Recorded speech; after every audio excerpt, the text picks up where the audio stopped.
자, 오늘은 자유방송 하는 날, 그래도 정보가 좀 있어가지고 인사를 전해드리고 있는 크립토 토마토입니다. 자, 지금 현재 XRP 같은 경우는 가격에서 아무래도 좀 부진을 면치 못하고 있기 때문에 많은 사람들이 주목을 하지 않고 있는 그런 상황이긴 한데요. 반대로 이 리플사 같은 경우는 계속해서 XRP의 생태계를 늘리기 위해서 노력을 하고 있습니다. 최근에는 리플사의 제품 담당 총괄이죠. 크레이그 드위트 씨가 이커머스 결제 플랫폼 출시를 고려하고 있다고 밝힌 것입니다. 자, 좀 더 자세한 사항을 알아보도록 하겠는데요. 크레이그 드위트 씨 같은 경우는 작년 12월에 이 XRP를 활용해가지고 음악가나 가수들이 음악 파일을 올리게 되었을 때 XRP와 인터레지를 통해 그들이 수익을 100% 가져가도록 하는 그런 앱이었었던 송스를 출시를 했었죠. 이 송스가 페이버너라는 것을 활용하게 됐는데요. 페이버너는 XRP 레저 위에 만들어진 지불 시스템입니다. 그래서 이번에는 XRP와 인터레저, 페이버너를 활용해가지고 이커머스, 예를 들어 우커머스라든지 온라인 쇼핑에서 사용하게 되는 그런 전자상거래 관련된 XRP 페이먼트, 즉 지불 앱을 만들 그런 생각을 하고 있다는 것이죠. 그리고 또한 이런 크레이그 드윗의 트윗을 본 위즈 윈드 XRP 팁봇과 최근에는 XRP 뱅킹 앱 숨을 만든 사람이 이런 제안을 했다고 합니다. 함께 팀을 맺자. 그래서 페이버너와 숨을 한 번에 사용할 수 있도록 하는 그런 방편을 고려해 볼 수 있지 않을까. 우리는 지금 현재 우커머스와 샤퍼파이 플러그인 쪽을 알아보고 있는 중이다 라고 이야기를 하기도 했었습니다. 크레이그 드윗 같은 경우는 참고로 단기간에 돈을 벌기 위해서 이렇게 XRP 관련된 생태계 개발을 하고 있는 것이 아니다 라고 이야기를 하기도 했었다라고 합니다. 지금 이 단계에서는 XRP를 활용해서 생태계를 넓혀나가고 XRP가 시장에 어떤 가치를 부여할 수 있는지 그 가치를 높이기 위해서 일단 노력을 하고 있다라고 저희가 볼 수가 있는 것이겠죠. XRP 가격 상승으로 주요하게 작용을 하게 될 것은 바로 이 실사용입니다.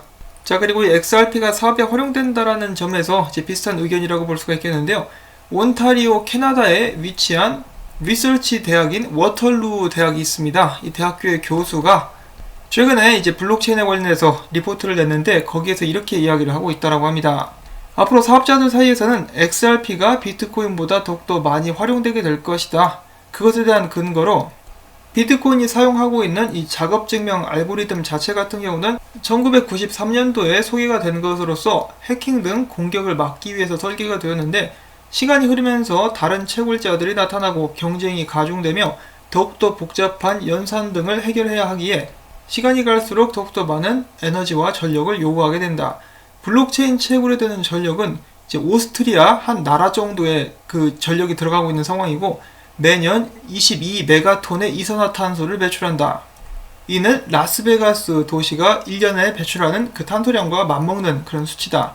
또한 지속적인 조사에 의하면 앞으로 친환경적인 암호화폐가 성공하게 될 것이며 XRP는 그 좋은 예가 될 수 있을 것이다.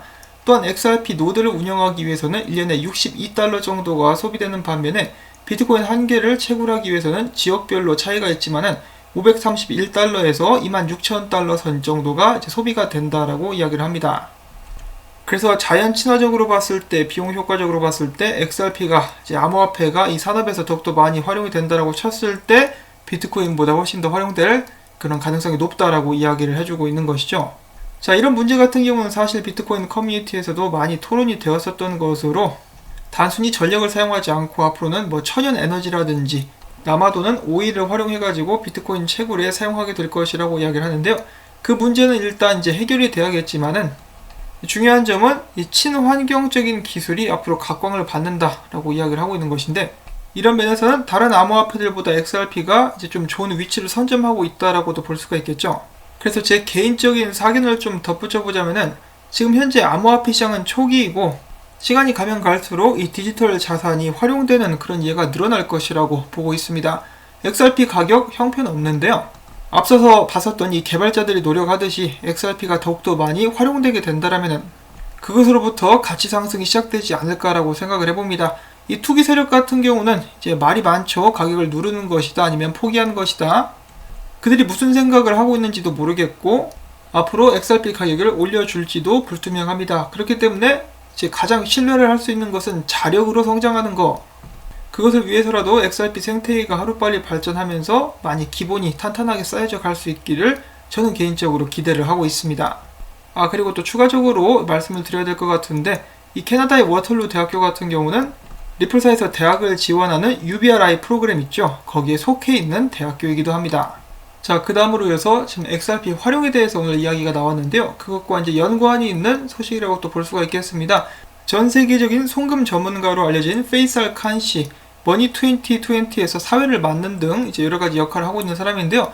이 종종 이렇게 영상을 통해 가지고 사람들에게 자신의 의견을 그리고 정보를 전하기도 합니다. 이 저번 같은 경우는 리플사와 스텔라에 대해서 이야기를 했었고, 누군가가 XRP에 대해 투자를 해야 되냐고 물어봤을 때 하지 말라고 또 이야기를 해가지고 약간의 논란이 됐었죠. 자, 오늘은 이 사람이 다시 한번 또 리플사의 제품에 대해서 언급을 하게 됩니다. 뭐라고 하게 되느냐, 2018년도에 코일 같은 경우 XRP를 활용해서 10억 마이크로 페이먼트 건수를 진행을 시켰다. 자, 이 마이크로 페이먼트는 이제 한국 돈으로는 1원이라고 볼 수가 있는 1센트의 1000분의 1, 500분의 1, 100분의 1 등의 이제 굉장히 작은 액수의 페이먼트를 이제 이야기를 하는 것인데, 이런 플랫폼이야말로 상인들에게 제공되고 받아들여져야만 한다. 마이크로 페이먼트는 언젠가는 활용이 될 텐데 지금까지는 실패를 많이 거듭해 왔었다. 2000년도에 처음으로 시도했었고 실패했고, 2005년도 2008년도에도 시도를 했었으나 계속해서 실패하고 말았다. 그리고 2008년도에는 금융위기도 있었고, 그런 것에 대해서 이야기를 하면서 비트코인이 이제 또 소개가 되었을 때 이는 버전 3.0이다 라면서 약 2013년도에서 15년도경에 다시 한번 시도를 했었으나 또 실패를 했었다. 이제 버전 5.0쯤 되면은 대중화가 되지 않을까라고 생각을 해보는데, 디지털 화폐 같은 경우는 점점 더 많은 사람들에 대해서 이야기가 되어가고 있고, 더욱더 많은 사람들이 사용하고 싶어 하며 이를 활용하고자 한다. 이 목적은 다양하지만은 점점 더 주목을 받고 있는 디지털 화폐. 마찬가지로 여기에서 마이크로 페이먼트도 한 주류가 될 것이다. 마이크로 페이먼트를 비유로 치자면은 미개척 나라, 아니 우주 같은 공간이 될 것이다. 그만큼 엄청난 가능성을 가지고 있는 분야라고 볼 수가 있는 것인데, 이에 대해서 준비하는 사람들은 미래에 큰 보상을 받게 될 것이라고 이야기를 하게 된 것인데요. 이 사람 말이 맞다면은 이제 마이크로 페이먼트라는 이 분야 자체가 엄청난 가능성을 가지고 있는 것이고, 여기에 대해서 이제 암호화폐라든지 이제 그 부분을 활용할 수 있는 준비를 하는 회사가 이제 미래에 또 크게 한번 성공하게 될 수 있을 것이다. 그리고 지금 현재 상황으로서 마이크로 페이먼트에 관해서 가장 주력하고 발전을 시키고 있는 회사가 리플사라고 볼 수가 있는 것이죠. 그래서 리플사 같은 경우는 로드맵을 다 짜놨을 때 이 마이크로 페이먼트가 정말 중요할 것이라고 이미 알고 있었고, 여기에 대해서 사업을 진척을 시키고 있다는 것을 저희가 다시 한번 알 수가 있겠습니다. 지금 현재 여러가지로 산업 개발이나 발전 면에서는 리플사가 미래를 잘 내다보고 발전을 시켜가고 있는데 XRP 가격이 따라주지 않고 있는 그런 상황이라고 볼 수가 있는 것인데요. 가능성만큼은 여전히 굉장히 크다라고 볼 수가 있겠습니다. XRP가 오랫동안 살아남게 되면서 발전을 거듭할수록 활용도가 올라가게 되겠죠. 그렇게 되었을 때는 XRP 가치에 대해서 어떤 변화가 일어나게 될 수 있지 않을까라고 저는 기대를 가져봅니다. 제가 이번 소식을 통해서 이제 XRP에 대해서 굉장히 긍정적인 면들에 대해서 말씀을 많이 드렸는데요. 이제 악재가 나왔을 때는 좀 암울하지만은 이렇게 또 밝은 면을 보면은 기대가 되는 것도 사실입니다.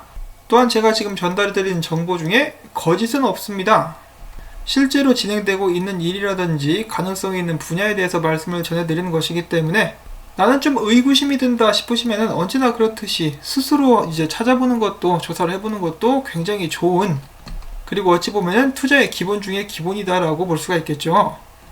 XRP 가격이 지금처럼 이렇게 전혀 힘을 쓰지 못하고 있는 상황에서 개발이라든지 그들의 사업 방향이 잘못되었었더라면은 저도 털었을 것 같은데요. 아직은 그런 기미가 없기 때문에 저는 좀 기대를 하면서 기다리고 있는 그런 상황. 그리고 실질적으로 제 영상을 지금 시청하시는 분들도 아마 그런 마음을 가지고 계신 분들이 대부분이 아닌가. 그리고 언젠가는 저희가 이렇게 열심히 조사를 한 만큼, 인내를 한 만큼 그것에 대한 보상이 주어질 수 있기를 바라보면서 오늘 영상은 여기서 또 마무리를 짓도록 하겠습니다. 이 소식을 좀 들어봤는데 좀 도움이 된 것 같다 싶으신 분들은, 아 그래 이 채널이 계속해서 유지될 수 있으면 좋겠다라는 의미에서 여러분들도 아시는 그거를 이제 마지막까지 해주시고, 또 다른 것들도 이렇게 클릭을 해주시면은 저에게는 정말 큰 도움이 되겠습니다. 매번 도와주시는 분들이 계셔가지고 저도 이렇게 방송을 만들 수 있는 것이죠. 한 분 한 분 도와주시는 분들께 다시 한번 감사드립니다 라는 말씀 전해드리면서 오늘도 힘찬 한 주를 시작하실 수 있기를 바라봅니다. 안녕히 계십시오.